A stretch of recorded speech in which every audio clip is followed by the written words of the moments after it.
The crystal wine glass slipped from my fingers, shattering against the pristine white tablecloth as the manila envelope landed in front of me. A sharp sting spread across my palm, but I barely registered the pain. 20 pairs of eyes locked onto me, some wide with shock, others alight with barely contained amusement. The rich scent of turkey and cranberry sauce now felt nauseating. I swallowed hard, keeping my voice steadier than I thought possible. "What is this?" "Divorce papers." Emerson's voice was flat, practiced, rehearsed. A slow chill crept up my spine as I turned to look at him. He wouldn't meet my eyes. "I thought it would be better to do this here," he added, adjusting his cufflinks like he wasn't tearing my world apart. "With family present. Better for whom?" The question died on my tongue as Cora, my sister-in-law, let out a low chuckle, swirling the wine in her glass. She had been waiting for this moment since the day I married into the family. "You're serving me divorce papers at Thanksgiving dinner?" I forced the words out, each syllable laced with disbelief. "Well, darling," Eleanor, my mother-in-law, leaned forward, the flickering candlelight catching the glint of satisfaction in her cold blue eyes. "We thought it would be easier this way. The family can provide emotional support." Cora snorted. "Like she needs any. Maybe now she'll finally realize that art isn't a career path. Didn't your last gallery show end with not a single sale?" She tilted her head, feigning sympathy. "Must have been humiliating." Laughter rippled through the room. Even the cousins I once thought were on my side chuckled under their breath. I gripped the edge of the table, my wounded hand trembling. The blood dripping onto the tablecloth looked almost poetic, like something out of one of my paintings. I had given 5 years to this family. 5 years of biting my tongue, of enduring their mockery, of being treated like an outsider. And now, they had the audacity to humiliate me like this, as if I were nothing. I forced myself to breathe, my fingers brushing against my purse where a folded document had been sitting for months. A drunken promise, long forgotten by Emerson, but not by me. I stood slowly, the blood from my hand staining Eleanor's immaculate tablecloth. "You're right, Eleanor." My voice was soft but steady, carrying over the stunned silence. "I don't belong in this family." I reached into my purse and pulled out the deed. "Which is why you'll be the ones leaving." A fork clattered against a plate. Eleanor's carefully controlled expression faltered for the first time. "What are you talking about?" she demanded. I smiled, holding up the signed deed. "This estate? It's mine. Emerson signed it over to me last year." He was too drunk to remember, but I made sure the paperwork was filed. Emerson's face drained of color. "That's not possible." "Oh, but it is." I glanced around the table, watching the realization sink in. "So, while you all sit here celebrating my humiliation, I think you should also start considering where you'll be moving. Because as of now, you're trespassing on my property." A stunned silence fell over the room. Then chaos erupted. Eleanor shot to her feet, her chair scraping against the polished wood floor. "You ungrateful little..." "Careful," I cut in smoothly. "I'd hate to have to call security on my first night as the new owner." Cora gaped at me, for once at a loss for words. Emerson finally spoke, his voice tight with anger. "Olive, we need to talk about this." I picked up my coat, turning toward my best friend, the only person in this room who had ever truly supported me. "Would you mind driving me to the emergency room? Seems I've cut myself." Then, as the Blakes sat in stunned silence, I walked out of that house, my house, without looking back. Allie's grip on the steering wheel was tight, her knuckles white as we sped away from the estate. I pressed a napkin to my bleeding palm, watching the Blake mansion shrink in the rearview mirror. The warmth of the house's glowing windows mocked me, an illusion of hospitality, much like the family inside. "Are you okay?" Ally asked, glancing at me, concern etched into her features. I let out a breath, my chest tight with emotions I wasn't ready to unpack. "Not yet," I admitted. "But I will be." I reached into my purse and pulled out the folded deed, smoothing it over my lap. The sight of Emerson's sloppy signature sent a wave of grim satisfaction through me. I wasn't bluffing back there, I murmured, holding it up for Ally to see. Her eyes flicked to the paper, then widened. Wait, this is real? As real as Eleanor's Botox. I let out a dry laugh. He signed it over to me last year. Drunk. I filed the paperwork the next morning. Ally nearly swerved off the road. Holy Olive, you own the estate. I nodded, the weight of it finally sinking in. Yeah. And I have no idea what to do with it. Silence stretched between us as the city lights blurred past. Then, slowly, a thought took shape, an idea, bold and undeniable. The Blakes had always mocked me, dismissed me. But what if I turned their beloved estate into something they'd never expect? Something they'd have to watch thrive from a distance? A slow smile crept onto my face. Ally noticed. Oh no. I know that look. You're planning something. Maybe, I said, my mind already spinning. But first, let's get my hand stitched up. At the hospital, the doctor confirmed I'd need stitches, 7 to be exact. As he worked, I pulled out my phone and called Riley. Please tell me you're calling because you finally want to use that deed, she said by way of greeting. I grinned despite the sting in my palm. That's exactly why I'm calling. By the time I left the hospital, Riley had already set up a meeting for the next morning. Back at Ally's apartment, I curled up on her couch, scrolling through my phone. The messages from the Blakes came in rapid succession. Furious texts from Emerson, venomous ones from Eleanor, and an almost laughable attempt at guilt-tripping from Cora. I ignored them all. Ally handed me a glass of wine in a plastic cup, settling onto the armrest beside me. So, what's the plan? I took a sip before answering. They always mocked me for being a failed artist, but they never bothered to look past the surface. I turned my phone screen toward her, pulling up a website. My website. Ally's jaw dropped. Olive, what is this? My art restoration business, I said, pride swelling in my chest. I built it quietly on my own, and it's doing better than they could ever imagine. Ally whistled. They're gonna lose their minds when they find out. I smirked. Good. Because I'm just getting started.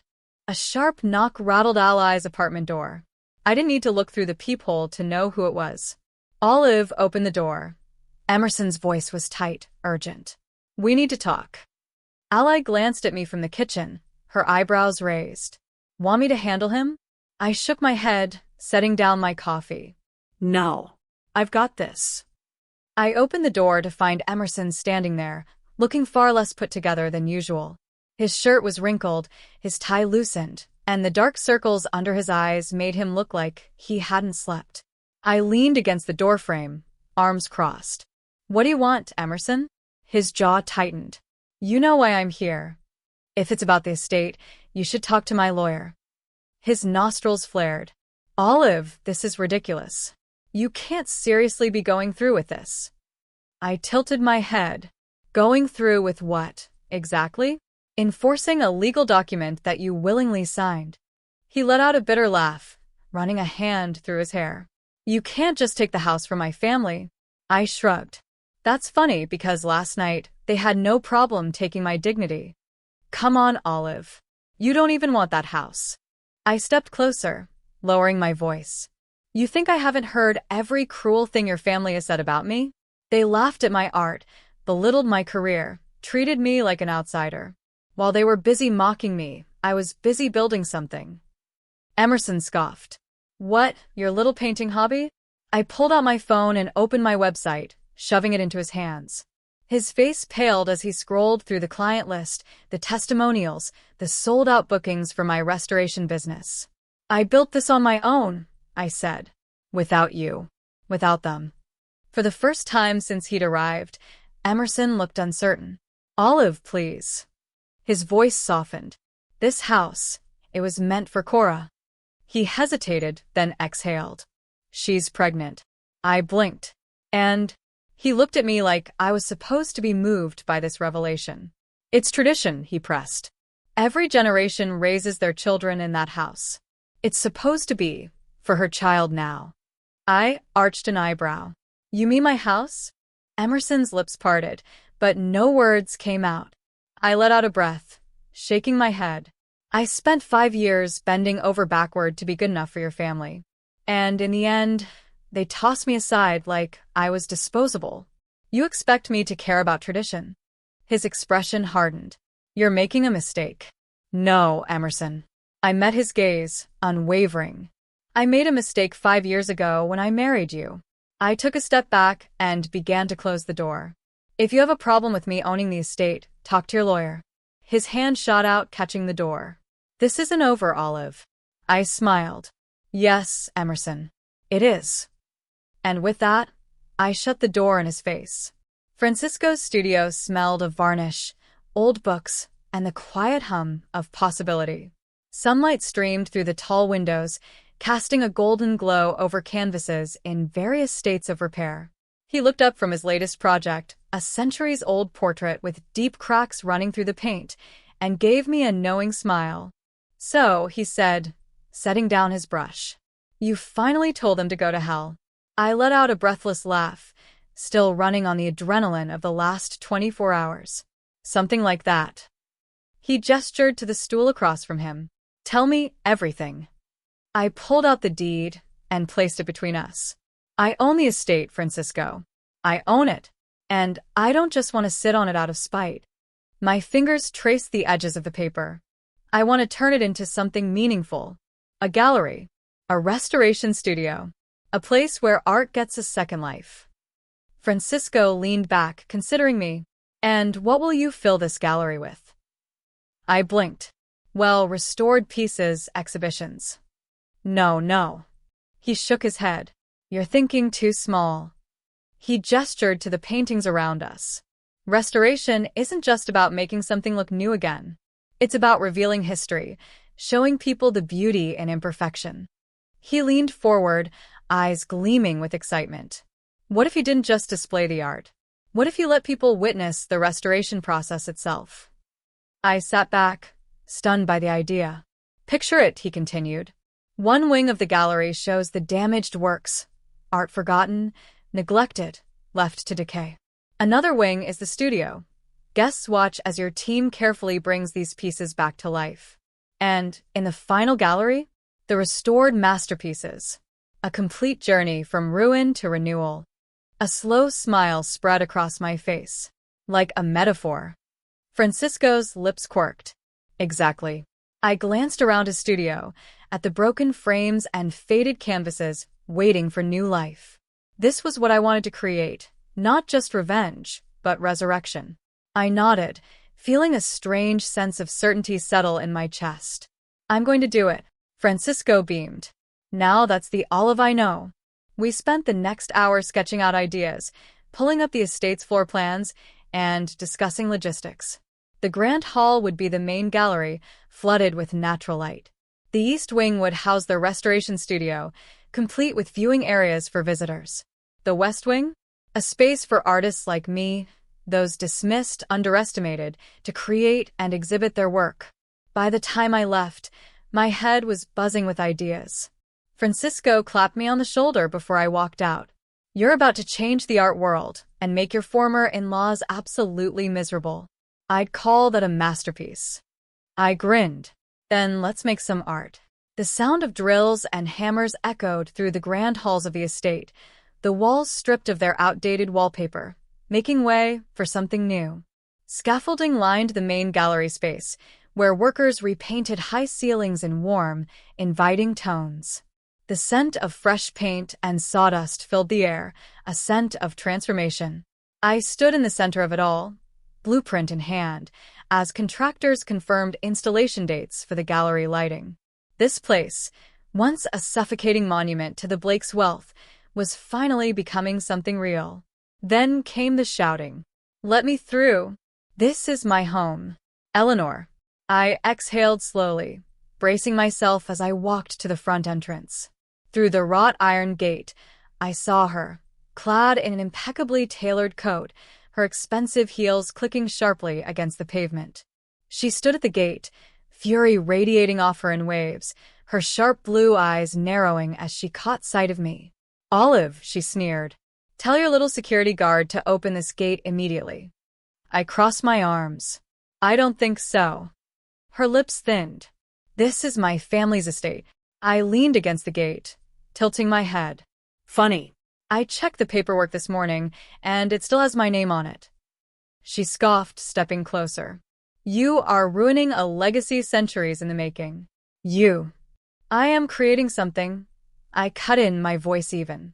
Something that will actually matter. I gestured to the work happening behind me. You see those walls going up? They aren't just for decoration. They're going to hold art that people will come from across the country to see. Eleanor's nostrils flared. You think this circus, will be anything more than a footnote? I smiled, pulling my phone from my pocket and opening my email. Well, according to the multiple art collectors and critics who have RSVP'd for the grand opening, it seems they disagree.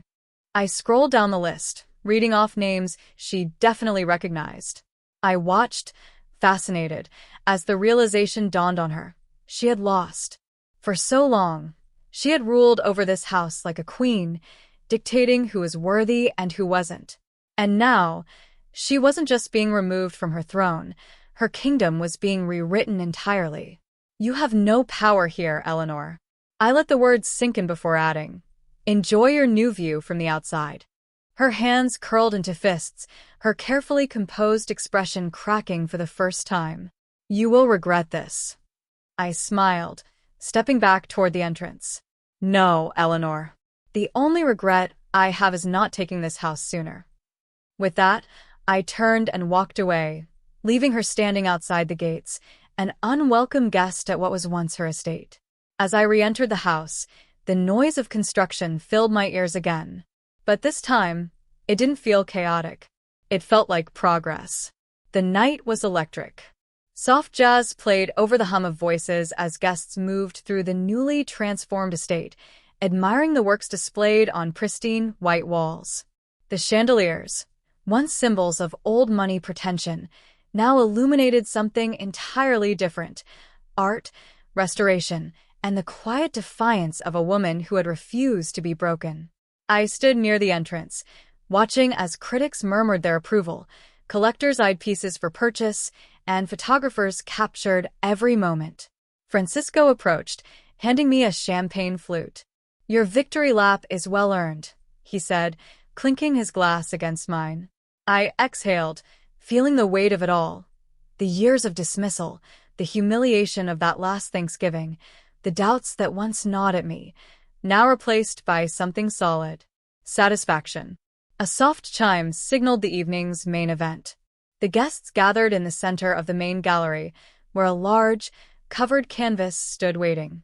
Francisco stepped forward.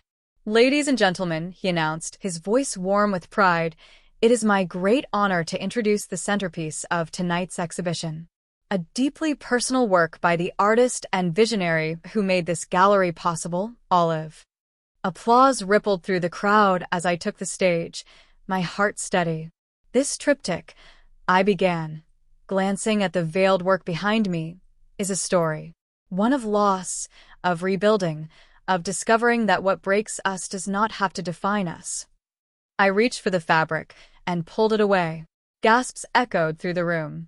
The left panel depicted a shattered wine glass, the deep crimson of spilled wine bleeding across the canvas, a frozen moment of destruction. The center panel was chaos, jagged lines and dark hues swirling together, the confusion of pain and betrayal. But the right panel was transformation. The broken pieces had reassembled, but not as they were before. Instead, they formed something new, a kaleidoscope of light, color, and strength. A rebirth. The silence that followed wasn't uncomfortable. It was awestruck. Then, a sharp, familiar voice sliced through the reverence. How dare you? I turned, unsurprised to find Eleanor and Emerson pushing their way through the crowd, their expressions a mix of outrage and desperation. Eleanor's heels clicked furiously against the floor as she marched toward me. You think this ridiculous spectacle makes you better than us? Emerson, standing just behind her, looked far less composed. This house, this legacy, it isn't yours to rewrite, he said, his voice low but seething. I met his gaze head-on. That's where you're wrong. A true legacy isn't about preserving something lifeless. It's about transforming it into something meaningful. I gestured to the triptych. You see destruction. I see possibility. You see brokenness. I see art. Murmurs rippled through the crowd. Guests eyed Eleanor and Emerson with growing disapproval. The very people they once sought to impress now looked at them as the relics of a past best left behind. Eleanor's hands trembled at her sides. You have ruined everything. No, Eleanor, I said softly. I created something. And the fact that you can't see, that is exactly why you lost. Emerson exhaled sharply, rubbing his face. He looked around, taking in the disapproving gazes, the unmistakable success of the gallery. He knew it was over. Without another word, he turned and walked away. Eleanor lingered for a moment longer, her jaw clenched, her pride refusing to let her go quietly. But when no one came to her defense, when the weight of her own irrelevance pressed down on her, she finally turned on her heel and followed her son into the night. A breath I hadn't realized I was holding slipped from my lips. Francisco raised his glass. To transformation. The crowd erupted into applause. I looked at the triptych one last time, letting its meaning settle into my bones. Not broken. Not destroyed. Reborn. The news broke like a tidal wave, crashing over the city's elite with brutal force. Blake financial empire in ruins. Fraud, embezzlement, and a family's downfall. Once powerful Blakes face federal investigation. I stood in Francisco's studio, phone in hand, scrolling through the endless headlines. Every news station had picked up the scandal. Eleanor and Emerson had been exposed for mismanaging client funds, covering up losses, and siphoning money into hidden accounts. If I hadn't taken legal ownership of the estate when I did, it would have been seized along with the rest of their assets. They would have lost it anyway. Francisco glanced up from his workbench, wiping his hands on a rag. Well, he said, smirking, karma really doesn't miss, does it? I exhaled, shaking my head. I knew they were terrible, but this, I gestured to the article on my screen, detailing the upcoming federal hearings. They weren't just cruel. They were criminals. Before Francisco could respond, my phone buzzed with an incoming call. I frowned at the name on the screen. Cora. I hesitated before answering. What do you want? A sharp inhale. Then, Olive, please. Her voice was nothing like the woman who once sneered at my art, mocked my failures, laughed as I bled at Thanksgiving dinner. She sounded small, broken. I waited. They're gone, she whispered. Eleanor's in hiding. Emerson is trying to save himself, and I have nothing. Her voice cracked. I have no one. I closed my eyes. I should have felt satisfaction. The woman who spent years tearing me down was now calling, desperate, afraid. I had every right to hang up, but I didn't. Instead, I asked, "Where are you?" A pause. Then, softly, outside. I turned to the studio window, and there she was, standing at the gate, a single suitcase at her feet, her hands wrapped protectively around her swollen belly. Francisco stood beside me, watching. You don't owe her anything, you know. I sighed. I know. And yet, I walked to the door. When I reached the gate, Cora didn't meet my eyes. She looked thinner, exhausted, stripped of the arrogance that had once defined her. I don't expect forgiveness, she said quickly. I don't even expect kindness. But I'm pregnant. And I can't do this alone. I studied her for a long moment. Then, finally, I stepped aside and gestured toward the guest house. It's small, I said. But it's clean. Cora's head snapped up, her eyes wide with disbelief. You'd let me stay? I crossed my arms. I'm not you, Cora. She swallowed hard, nodding, and picked up her suitcase. As she walked past me toward the guest house, I turned back to Francisco, who was watching from the doorway. He raised an eyebrow. You're either a saint or an idiot. I shrugged.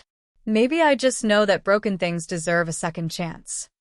The scent of varnish and aged canvas filled the air as I carefully guided a student's hand over a delicate section of an old painting. Gentle strokes, I murmured.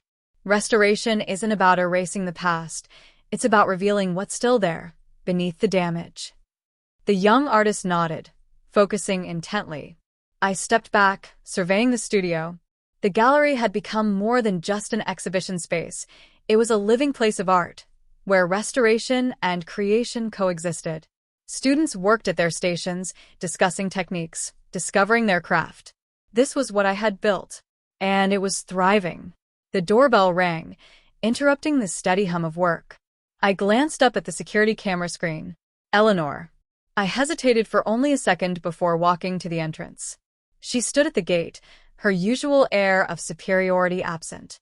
She looked smaller somehow, wrapped in a simple coat, clutching a large, covered canvas in her arms. "Olive," she said, her voice almost unsure.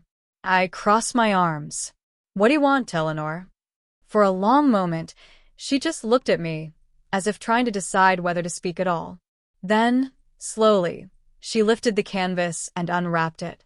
It was an old family portrait, cracked with time, faded at the edges, a small tear running through the face of a much younger Eleanor. "I found this in my mother's attic," she said. "It's damaged." I studied it, running my fingers lightly over the brittle paint. "And you want me to restore it?" She exhaled sharply. "You're the best at what you do." A pause. Then, softer. "And I don't want it lost forever." I tilted my head, considering her. This was the woman who had mocked me, who had once tried to take everything from me. And now, here she was, asking me to save something she had lost. I ran my fingers over a deep crack in the paint, tracing the damage. "This will never look the same," I told her honestly. "The cracks will still be there, no matter how carefully I restore it." Eleanor nodded, looking down at her own reflection in the glass of the frame. Maybe that's the point. For the first time, I saw something in her eyes that I had never seen before. Regret. I sighed, taking the painting from her hands. "Come back in a few weeks. I'll see what I can do." She blinked, clearly surprised I hadn't shut the door in her face. But she didn't push. She only nodded, turning to leave. Back inside, Francisco raised an eyebrow. "Are you actually going to do it?" I looked down at the painting in my hands, at the layers of time and where that had shaped it. "Yes," I said simply, setting it on my workbench. Because restoration wasn't about revenge. It wasn't about erasing the past. It was about transformation. And I, more than anyone, understood what it meant to be truly restored.